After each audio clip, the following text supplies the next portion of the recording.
Petrarca puts them up by one. There's 40 precious seconds to see out. And Petrarca, the star, gets it deep. Pickett, almost. Spargo, Murray, he goes towards the line. What's the call? What's the call? Oh!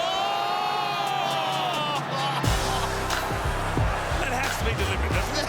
It's unbelievable. 10-metre handball over the boundary line. Well, it was the non-call of the weekend and the AFL conceded tonight it was the wrong call. But the Crows got a lot right, as did two other underdogs and the Lions, to breathe life and unpredictability into this season. Hello, welcome along to On the Couch. Gary, Nick and Brownie. It was the round of footy we absolutely needed. I think there was this general view this time last week that the season was almost not over, but the 8 was already determined. In the space of 2 days, she's back on, and what a round it was. Blatant barracking, that was. Oh, I thought he was composed. Blatant barracking. Very composed, Gary. You did well. You did well. When you said Cozzy should have been dropped for dropping that mark, I thought you went a little bit too far. Pushing the back to Cozzy. No, that was a contentious one. That was a great game of footy. Yeah. And I back you up on what you're saying. It was a really good round of footy.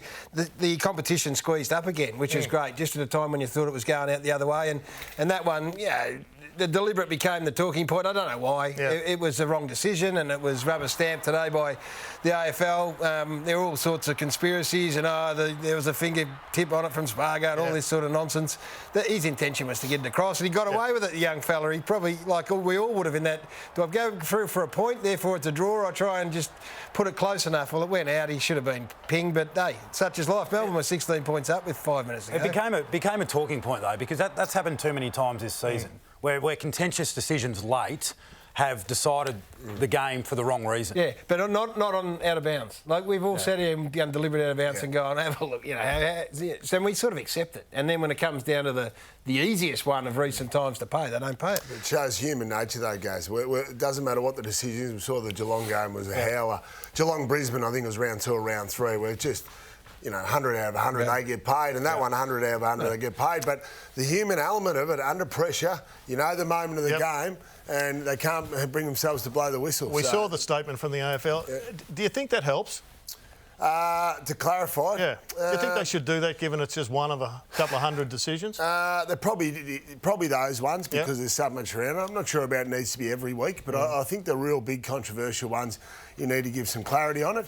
And unfortunately, the umpires have let themselves down in these situations. These 3 cases this year where decisions should have been paid late. They've got to be better than that. I think they've umpired well this year, but they need to be better than that. They need to compose themselves in the pressure situation, like a player has to do, like a Tex Walk had to do late in the game, and kick a goal from 45. It's the same pressure. Just puts a stop to it, Jared. That's why they do it. Because that's it. I can accept We're that. not talking about tomorrow. We're moving on, and away you go. Roy, you're pretty upset this morning about the match review panel. Yeah, well, I think to start with, we've got to acknowledge that everything the AFL has done, all the levers that the AFL has pulled to protect the head, were absolutely necessary, and they should be applauded for that. But right the way through that process, there have still been people that have had an issue with it and have said, oh, the game's stuffed, the game's terrible, the game's gone soft. And I don't think they've ever had a point until today. Until the findings came down, particularly the Holman finding, where he got suspended for 2 weeks. You can argue the Plowman one. I think Plowman's a good chance of getting off that. But all those people that have had an issue with the game becoming soft, they had a point today. Let's have a look at them. Let's go through them then and give our assessment. I think we're all in a violent agreement about the Nick Holman. I mean, the situation is he's chasing down from behind. He's done the right thing. He's refused to concede. He's laid the tackle. There's no secondary movement. His forward momentum takes him to the ground, and really unfortunate for Mitch Duncan as he hits his head. Yeah, I think it's an unfortunate outcome. Obviously, Sean Higgins probably would like that Shepherd to have been a little bit stronger, but nevertheless, I think he'll get off this one. I don't think there's too much discussion to be had there. It might be a 5-minute meeting, but to me that's not a violent action. It's no double action. I think he gets off. So how do we get there then? How did we arrive at 2 weeks? Is it just a massive overcorrection? I don't know where Michael Christian and I assume Steve Hocking are coming with that particular one, but I think that's clear. I think there's more contention in the Lockie Plowman just before we move on that, so we need to be told then, as us as commentators, and then the public as well as to why. So if it does get overturned, which we're all anticipating it does, then I would like to hear from Steve to say, well, this is why we gave it the 2 weeks, so we can get an understanding of what. Well, it almost seems as if now, if that gets suspended, that action gets suspended, that any contact with the head on the ground in a tackle is a suspendable action. So much like the bump, if you make contact to the head, so the tackling player is culpable. That's what they need to. We need clarity for that. But I think that's against the spirit of the game. I think that's taking too far. And I absolutely agree with you, Rui. You made a good point. I think we need to accept that football accidents will still happen. You can put all of the measures in place, but accidents will still happen, and that is a genuine accident. To put a full stop on it, let's hear from the Suns coach in Stuart Dew tonight on 360. You know, it's a football action, but you know we'll go through that process tomorrow night. But I guess we're confident, given whether you look at it in fast or slow motion, that he did everything possible, you know, in duty of care and to execute a tackle within the laws of the game. And I don't think there's too many people that would disagree with Stuart Dew there, so we expect that will be sorted out. And if it's not sorted out, then we have got a problem. The Lockie Plough one, I think, is of more interest because it's more divisive. I personally think he's guilty. I think he elected to bump.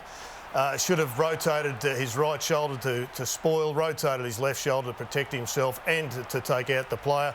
Not deliberately. This is an accident, I've got no doubt about that, but I think the rule's pretty clear on this one. So you've got to work out whether he could have avoided the action and then whether he was going to bump or spoil. That's the only two things you've got to determine here. If you're in the spoiling camp, then play on. That's another one of these accidents. I'm not. I think he, just from looking at that, I don't think his sole purpose was to spoil there, so...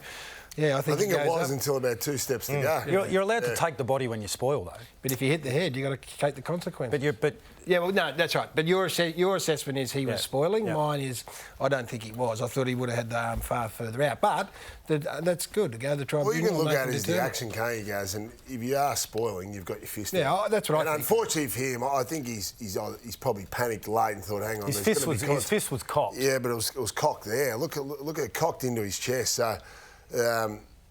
He covers up at the end. He covers up at the end, and like I agree, it's an accident. But at the end of the day, if you don't put the football action out there or the spoiling action, you become culpable for the head injury. I'm not. By the way, I'm not. I think that's just one of those split-second ones where if he goes, he just. In the end, covering up, he paid the price. I don't think he lined him up from 20 metres and said, I'm going to clean him up. No. What about Kyle Hardigan? I think he's lucky to get just the 3 weeks. Yeah, 3 to 4. He's lucky he's not getting 5. Yeah. And this is that's an elbow to the head behind the play. Yeah, amazing. So 3 weeks, thank you, lucky stars. Probably, I thought Harry might have reacted more so if he had actually known what had happened. But Harry was obviously blindsided by it because I'd be looking after the little fella that's putting it down his throat every week. That's a good point because you do want your big man to remonstrate. He wouldn't have no to go idea nuts. What was going on. But that's right. But I think Harry would be watching that and probably... He would be embarrassed by how it looks because it looks like he didn't stand up for his team. And I genuinely don't think he saw it. But, yeah, he's lucky to get 3 Hardigan. That's absolute rubbish.